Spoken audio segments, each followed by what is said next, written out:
Ya, waalaikumsalam warahmatullahi wabarakatuh. Bapak, silakan masuk.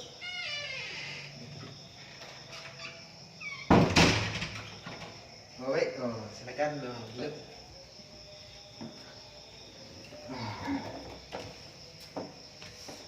Apa kabar? Alhamdulillah baik. Mungkin saudara bisa menjelaskan maksud dan tujuan saudara pada kesempatan kali ini menemui saya. Ya, tujuan saya mengingatkan Bapak, kabarnya Bapak merupakan seorang konselor ya. Saya ingin bertemu sama Bapak. Jadi saudara ingin menemui saya, ingin melakukan proses konseling? Iya, insya Allah. Baik. Sebelum kita melaksanakan proses konseling, alangkah baiknya kita terlebih dahulu melakukan perkenalkan diri agar konseling kita nantinya berjalan lebih efektif ke depannya. Untuk perkenalkan nama Bapak Rahmat Ridhatullah, bisa dipanggil Rahmat. Mungkin dengan saudara? Nama saya Mulyadi. Dengan Mulyadi. Baik. Baik Mulyadi. Mungkin pada kesempatan kali ini kita akan membicarakan tentang apa? Apa yang ingin kita bahas? Ini saya mengungkapkan perasaan saya, perasaan yang kurang enak gitu kan. Baik. Sebelumnya Mulyadi sudah pernah melakukan konseling? Sudah. Sudah. Di sini saya akan memberikan penguatan ataupun Mulyadi ada sedikit terlupa terkait dengan namanya konseling. Di sini saya akan menjelaskan sedikit kembali bahwasanya konseling di sini maksudnya adalah upaya bantuan yang diberikan oleh seorang konselor ataupun seorang ahli kepada seorang klien dengan maksud untuk membantu meringankan beban-beban yang ada pada klien tersebut.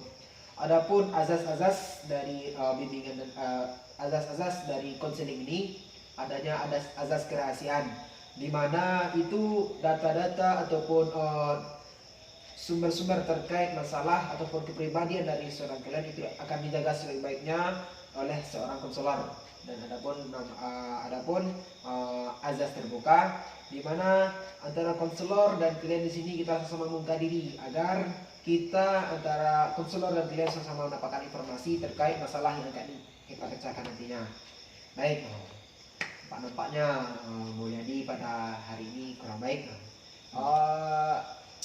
Mungkin Mulyadi bisa ceritakan apa yang membuat Mulyadi kurang baik pada hari ini. Jadi gini Pak. Mungkin pada diri saya mungkin kurangnya waktu dalam memaksimalkan untuk membagi waktu untuk antara keluarga dan orang tua gitu. Terutama orang tua saya sekarang terbaring sakit di rumah sakit gitu kan. Tentunya saya mempunyai keluarga juga, agak susah membagi waktunya itu. Bagaimana itu kan untuk supaya lebih baik ini.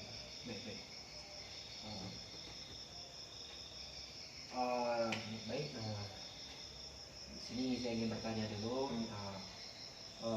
bagaimana Mulyadi menjalani keaktifan ataupun kesibukan kesehariannya sehingga Mulyadi itu sulit untuk membagi waktu. Mungkin Mulyadi bisa ceritakan sedikit bagaimana gambaran terkait kehidupan sehari-hari Mulyadi.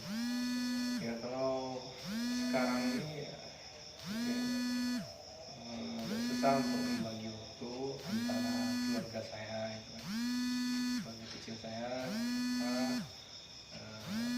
untuk memaksimalkan perawatan orang tua saya yang sakit ya. Terutama untuk masalah pekerjaan ya, tentunya kita sebagai manusia ya harus butuh juga namanya pekerjaan serta menghidupi keluarga. Dan di sisi berikutnya tentunya orang tua kita sebagai anak ya, kita harus maksimal juga dalam perawatan orang tua gitu kan. Kayaknya nggak gimana gitu ya untuk membangun. Ini masa-masa sekarang ini ekonomi agak sulit kan, Iya. masa corona ya. Iya, iya. Untuk pekerjaan untuk apa ya itu, pertama dalam keuangan lah agak bermasalah ya itu, gimana gitu kan. Ya. Baik. Jadi lebih spesifiknya lagi, sulitnya Mulyadi itu di mana tepat? Sulit Mulyadi membagi, maksudnya membagi di sini bagaimana? Ya waktunya itu terkadang menyita ketika apa namanya merawat orang tua, tentunya kita bertanggung jawab juga sama anak istri kan. Iya, iya. Eh, Waktu untuk bekerja itu nggak maksimal gitu kan. Gimana lagi untuk mendapatkan apa uang gitu kan untuk menafkahi keluarga, ya tentunya nggak susah gitu kan. Ya biasanya ya sebelum orang tua sakit maksimal lah kita untuk memberikan nafkah kepada keluarga. Jadi selama masa ibu sakit ya itu tidak maksimal rasanya gitu kan, tidak bermasalah gitu dalam Iya, iya. Jadi Mulyadi sulit untuk membagi waktu antara kesibukan untuk mencari nafkah dengan menjaga ataupun merawat orang tua. Di sini Mulyadi mungkin juga bisa bercerita kesibukan Mulyadi seharian itu, mungkin untuk dalam bidang pekerjaan. Mulyadi sibuk melakukan pekerjaan apa sehingga itu sulit membaginya antara pekerjaan dan menjaga orang tua. ya. Namanya pekerjaan ya tentu terikat ya Pak ya, terikat dan ibaratnya namanya bekerja bersama orang ya tentunya harus patuh bersama orang.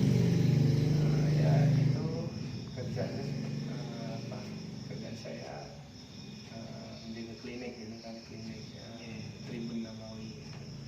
Intinya kalau untuk mendapatkan apa namanya biaya atau gajinya itu tentunya kita harus maksimal dalam mengerjakan apa namanya sebuah pekerjaan gitu kan, harus maksimal tentunya. Kalau kita maksimal tentunya gaji dapat maksimal juga ya. Semasa ibu sakit ya itu kurang maksimal rasanya kerja, tentunya itu dananya berkurang juga kan. Makanya juga apa namanya memberikan keluarga itu agak mandet-mandet gitu kan. Tapi untuk masalah untuk makan apa itu alhamdulillah ya. Kebutuhan tercukupi ya untuk kebutuhan itu aja. Belum yang lain ya ibaratnya kalau ada utang piutang ya agak mandek-mandek untuk bayarnya. Kalau biasanya lancar, sekarang enggak. Baik. Mandet-mandet. Sebelum Ibu Mulyadi sakit itu, Mulyadi maksimal dalam melakukan pekerjaan itu sampai berapa lama? Iya, biasanya yang masuk pagi sampai dari jam berapa ya? Jam 8 sampai jam 8 malam, 12 jam lah intinya itu dalam bekerja itu. Ya tentunya orang tua tuh harus kita perhatikan juga ya. Makanya sering kelelahan sekarang ini kan, sudah pulang bekerja langsung ke orang tua. Kadang orang tua lagi kritis ya kita harus meninggalkan pekerjaan itu kan, ya itu nggak maksimal ya.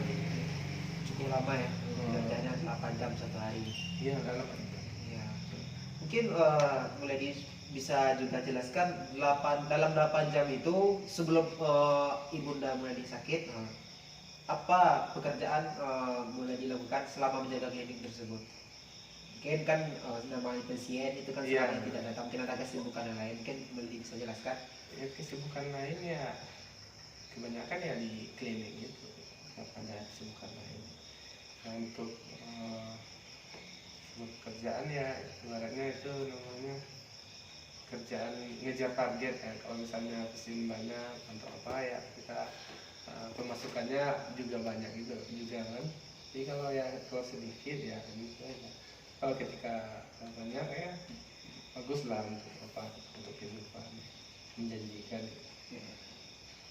Tapi ya sekarang ini kan susah untuk membagi waktunya, sama keadaan orang tua lagi apa juga kan lagi bermasalah, lagi sakit kan. Hanya tuh ibaratnya rasa-rasa gimana, kelelahan juga apa juga gitu. Ya namanya manusia pasti lelah. Iya.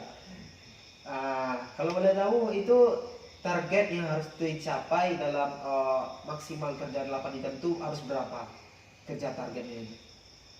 Iya, kalau untuk target sebanyak-banyaknya. Sebanyak-banyaknya itu tidak ada limitnya atau Nggak ada. batas-batasnya. Keadaan Semakin banyak target berarti semakin bagus panjang. juga. Oh, baik-baik.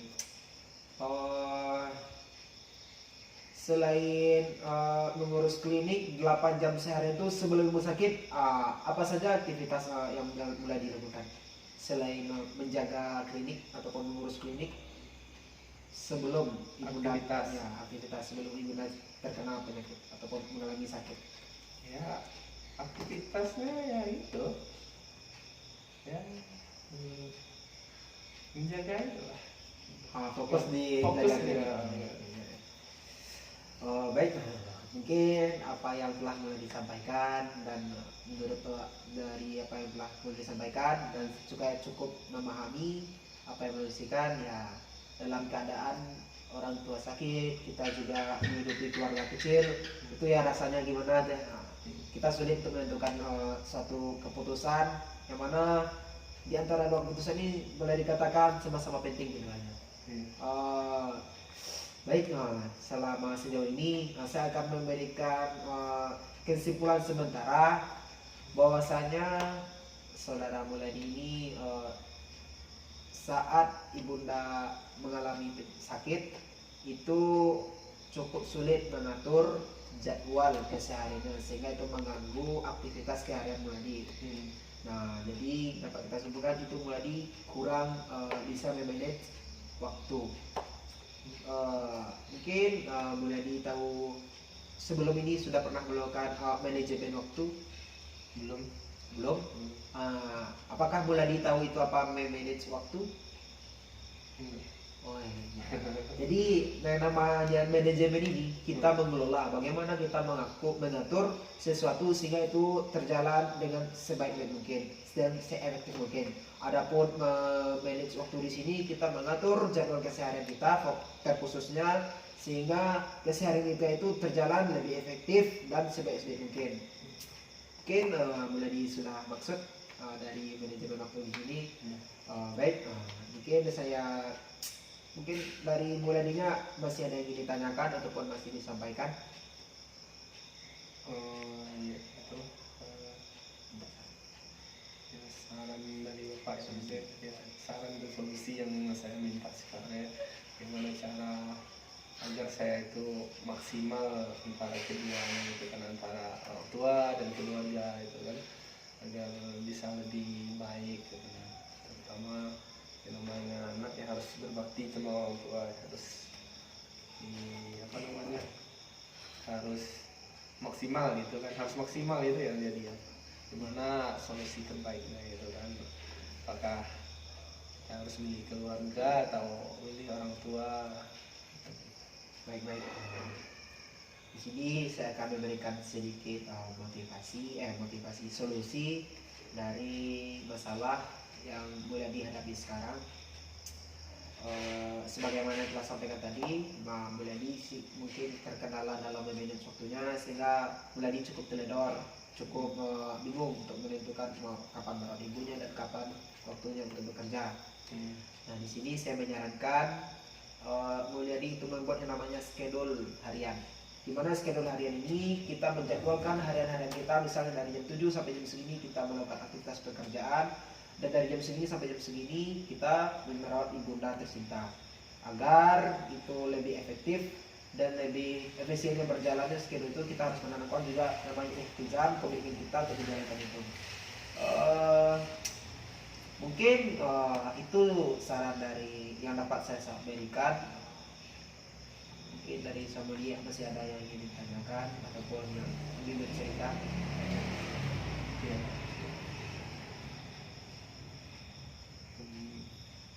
Kayaknya cukup. Cukup. Kalau cukup, alhamdulillah.